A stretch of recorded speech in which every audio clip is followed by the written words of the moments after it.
I was misinformed about Doom 3.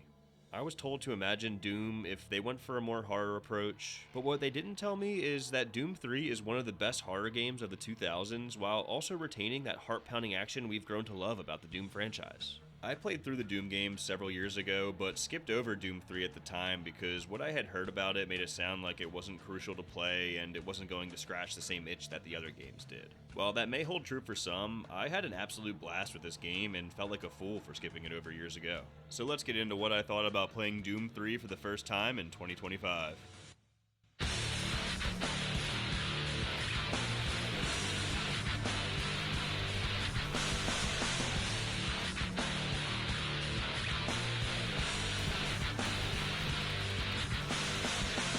Yes, this is a horror game as advertised, and it shines as a horror game as it provides some incredible scares with monsters coming out from all sorts of places, from under stairs, crawling on walls. Monsters are coming from every direction, stripping away your feeling of security as a good horror game should. This got to the point where my mind started playing tricks on me. I turned around here as I thought I saw something, but it turned out to just be a shadow, and next thing you know, it actually was something.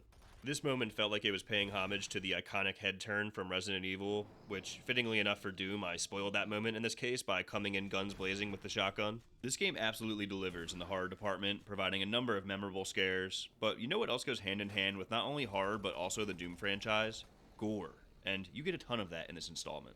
A ridiculous detail that I love is seeing an enemy's brain pop out when you blast them with a shotgun, and also their flesh disintegrating, leaving just a skeleton behind. You'll see this throughout this video if you look closely. You'll also see body parts randomly all over the place and even chillingly dropping from the ceiling, forcing your imagination to run wild on where are these limbs coming from. Apart from the gore, you also get to look at some awesome futuristic sci-fi elements, like these little spider bots who you don't spend a ton of time with, but I enjoyed my time with them mowing down demons. I have no idea what purpose this could possibly serve, but it looks cool. While there are plenty of cool moments and things to look at in this facility on Mars, one of my very few criticisms of the game is that you do stay in this environment a bit too long before you get a change of scenery. So there are some pacing issues, but boy is the change of scenery sweet when it comes. Welcome to hell! Now it feels like a Doom game. As we drop into hell, we get some nice fiery and grim environments as a much needed change of scenery, and then we have some moments where the Mars facility and hell start to blend together. Wait, how did my colonoscopy footage get on here? Okay. We get some nice fleshy meat tubes to walk through, and then the story takes us deeper and deeper into this excavation site underneath the Mars facility, providing my favorite environments in the game. Some really cool looking areas, and even a sarcophagus, like come on, that's so sweet. There's also these ancient looking slabs that, if we take a closer look at one of them in particular, it's just the cover of Doom 1993, but with the Doomslayer holding the Soul Cube, which is a plot device and weapon in this game. It's so ridiculous but fitting for Doom, I love it. Let's jump back to the surface though, as we take a look at the enemy variety in this game. I loved this moment where these chainsaw boxes caught my eye, foreshadowing the terrifying introduction of these chainsaw-wielding enemies. Then we get our hands on a chainsaw ourselves, and what better way to break it in than a quick chainsaw battle? You get a handful of new enemies in this game, including a zombie with a shield, which provides a new challenge in combat. There's these aggressive winged demons, and these spiders that reminded me of John Carpenter's The Thing. It's hard to tell in real time, but if you freeze it, these spiders really have a terrifying design with these upside-down heads looking at you. You also get these twisted-looking flying babies that look like something Sid from Toy Story would have created. But my favorite of the new enemies has to be the Commando with its threatening tentacle arm and the satisfaction I got every time I was able to duck its arm attack. Most of the recurring demons in Doom 3 got a complete facelift, like the Caco demon we see here, who is barely recognizable apart from it being a big head flying around. Pinkies get an interesting redesign with this half-demon, half-machine look. They are also no joke in this game, which caught me off guard at first since I was accustomed to fighting 10 of them at a time in the early Doom games. These Pinkies will give you a run for your money, even if it's mono-y-mono. I love how the Hell Knights look as they're designed with intimidating stature, and then when you encounter them in Hell, they're covered in these markings, including a pentagram right on their forehead. The Mancubus comes in looking like he was designed for Quake with this tentacle-faced Lovecraftian appearance. Also, I love these introduction cutscenes we get with some of the enemies like we just saw with the Mancubus and now with the Lost Souls ridiculous transformation. You know who else gets an introduction? He's back, my boy, the Revenant. Looking like a bag of bones with transparent flesh from the chest down, except for his hands. I was so happy to see him and his heat-seeking missiles make a return after being left out in Doom 64. You know what my favorite enemy redesign is, though? It's actually the Archvile. He was such a pain to deal with in Doom 2, burning you to bits if you didn't run around a corner quick enough. I would dread fighting him. But in Doom 3, I loved fighting him. The way he casts his fire out now, giving you an opportunity to dodge it while still being a serious threat. And he always brings friends along with him, so encountering him in Doom 3 promised a fun and exhilarating fight every time.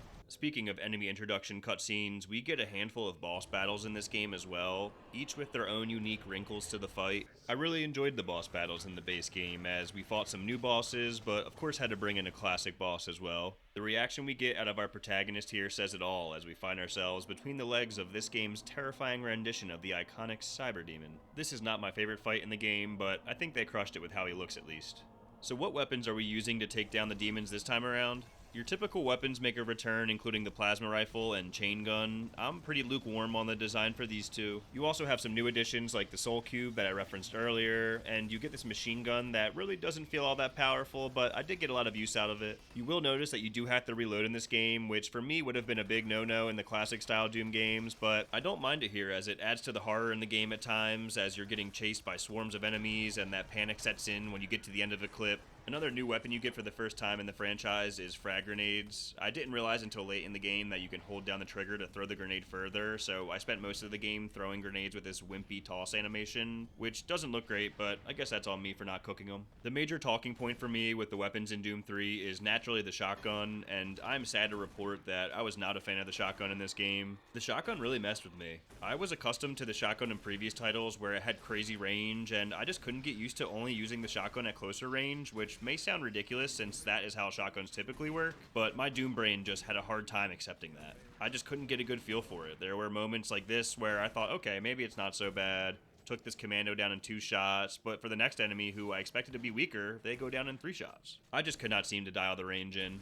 Also, the super shotgun does appear in Doom 3, but not until the DLC. While I was longing for it, I was okay with this decision since this was a reboot and the super shotgun wasn't in the original Doom anyway. My favorite thing they did with the weapons in this game was with the BFG, where they gave it its own ammo type instead of sharing ammo with the plasma rifle like in previous titles. The plasma rifle always felt really powerful to me, so I honestly rarely used the BFG because I didn't want to waste a huge chunk of plasma ammo with every shot. So the change to having its own ammo type had me using the BFG more than I ever did before, and also caused me to not feel as devastated when I unwittingly wasted a shot of it on a single enemy like I did here against a measly spider. There's a couple things I want to address with this game in terms of criticism. I was watching this Doom retrospective that has over 1 million views elsewhere on YouTube, and I couldn't believe my ears when he started talking about Doom 3.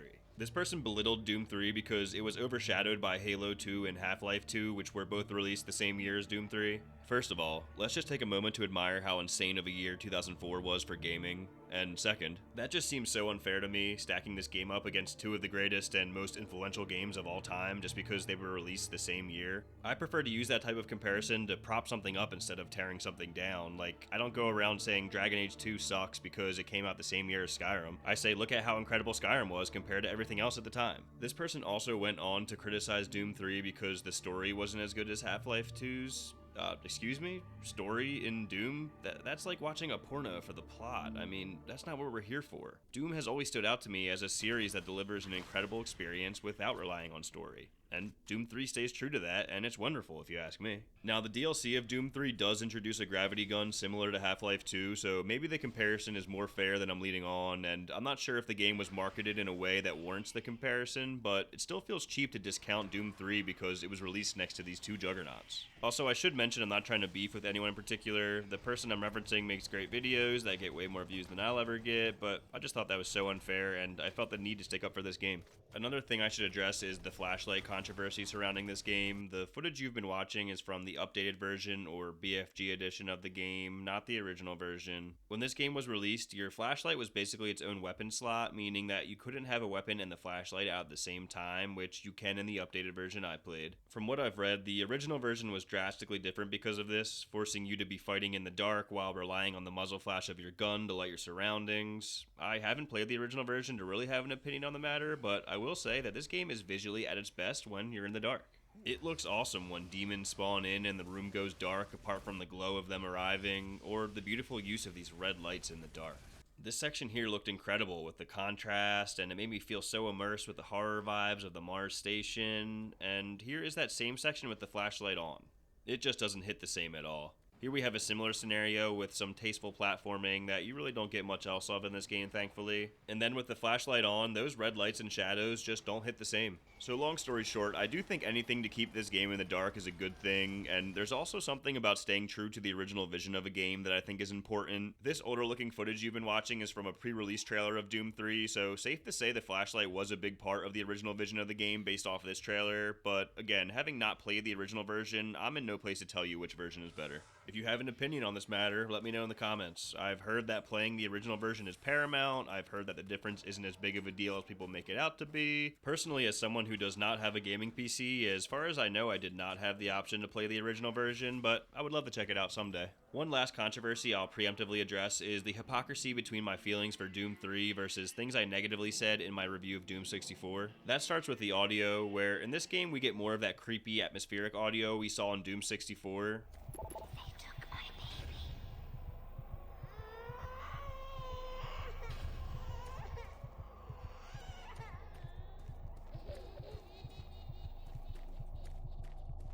It's funny, I was not a fan of the soundtrack in Doom 64 since I preferred the metal music from the previous titles, but I liked it in Doom 3 as it felt more fitting for the horror-focused approach that this game goes for. This goes for a lot of Doom 3, where if you were to listen to my criticisms of Doom 64, I sound like a hypocrite not carrying those criticisms over to Doom 3. Like these moments that slowed the game down, I didn't like that in Doom 64 as I was expecting the fast pace of Doom and Doom 2. But for Doom 3, these moments didn't bother me since I came in expecting a horror game and a slower pace. This claw machine certainly slowed things down, but it also served as a nice palate cleanser, as Boulder Punch on YouTube would say, giving you a breather from the horror, like how Resident Evil masterfully does with its puzzles. And it was satisfying to get the claw to grab the barrel just right after being crooked the first time. Text and audio logs slow the game down as well, but apart from holding the codes to ammo lockers, they're not vital, so they really only slow the game down if you want to take the time to read them. They also have these video discs you can watch, which I thought were pretty neat. Representing the pinnacle of UAC research and design, the BFG 9000 is the most advanced firearm ever designed.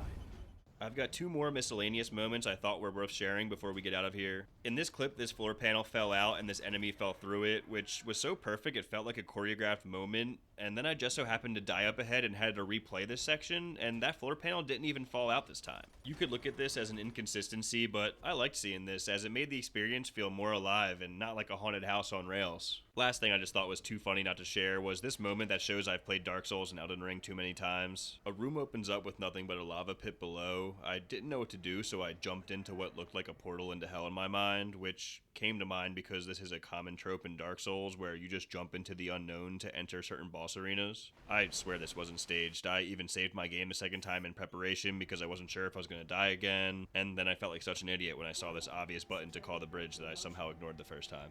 All in all, this game is not perfect, but is great in my opinion. Like I referenced at the top of the video, I did not come in with high expectations based off what I heard about the game, and that probably had me looking at this game with rose-tinted glasses. But no matter what, I think Doom 3 holds up incredibly well for a game originally released in 2004, and I had a blast playing it over 20 years later here in 2025. It honestly reminded me a lot of Dead Space at times, which is a huge compliment in my book, but since this came out first, I guess I should be saying Dead Space reminds me of Doom 3. This game will scare you, it will get your blood pumping, and it will provide you with a one-of-a-kind Doom experience. That, my friends, is a trifecta that I will sign up for every time. If anyone is wondering, I did play both DLCs for Doom 3, but was torn on them as I really enjoyed the Lost mission, but didn't love Resurrection of Evil, so I didn't want to damper the mood in this largely positive video by covering the DLCs. Maybe I'll make a separate video for that one day, but next on the agenda is Doom 2016, baby, and I'm so excited to replay that. Also, let me know what your high score on Super Turbo Turkey Puncher 3 is down in the comments. Adios, Doomslayers.